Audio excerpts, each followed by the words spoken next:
Dear Steets, welcome to my newsletter. I've decided to take it upon myself to pre-record some thoughts, which I would love to get your opinions on, either positive or negative.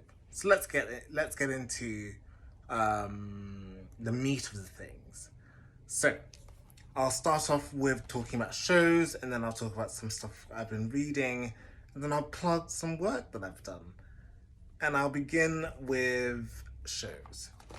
The first show that I would like to discuss is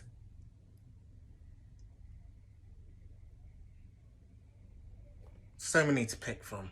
I've even lost myself in thought. But the first show I'd like to discuss is Jennifer Packer's Serpentine show that Eyes Are Not Satisfied to See. I would love anyone who has the opportunity to go and see the show. It's the one that I'm leading with because it's the one that I have the most affinity with, in the sense that it talks about Black Lives Matter, and it talks about being and selfhood and the act of painting all in one. I would suggest it as a great way of really looking anew at things that you thought you've seen before. Another show that I really enjoyed was the opening of the Serpentine Pavilion by Samaya Valley at the Serpentine, as I said already. And I really enjoyed this because of the way in which the community was brought in.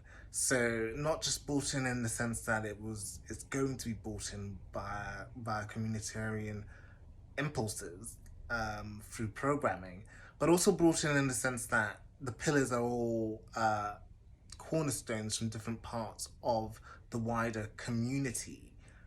Moreover, from different parts of London where Black people have settled, like Brixton, Notting Hill, and all the rest of that.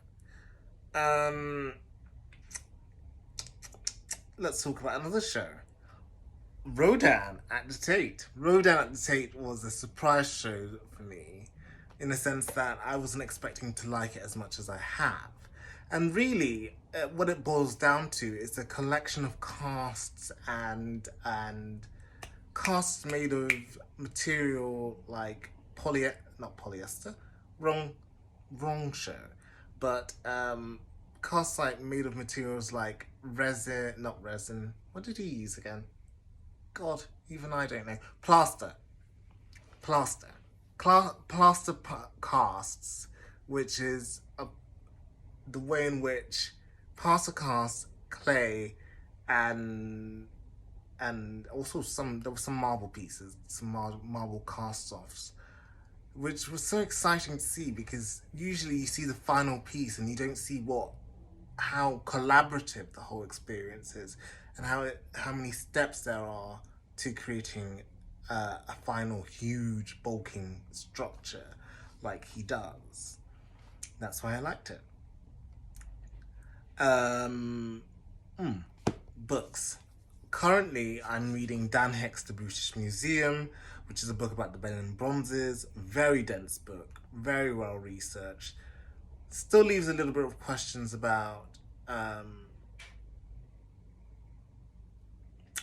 what will be the likely result of things that will happen afterwards, in terms of reparations and return of the objects in question. But a very good primer for the ultra violence that took place. Flash of the Spirit by Ferris Thompson. Flash of the Spirit, great book on the nature of Bantu culture in the Americas, all of the Americas, and just a really interesting book on semiology and this and how culture still endures even when you try and put it down. Finally, if you haven't already seen, you should have the opportunity to go through my Instagram, look at the individual posts about the shows that I've discussed, and also look at Sienga Sampson's Instagram live with me and my video on Samaya Valley. Thank you.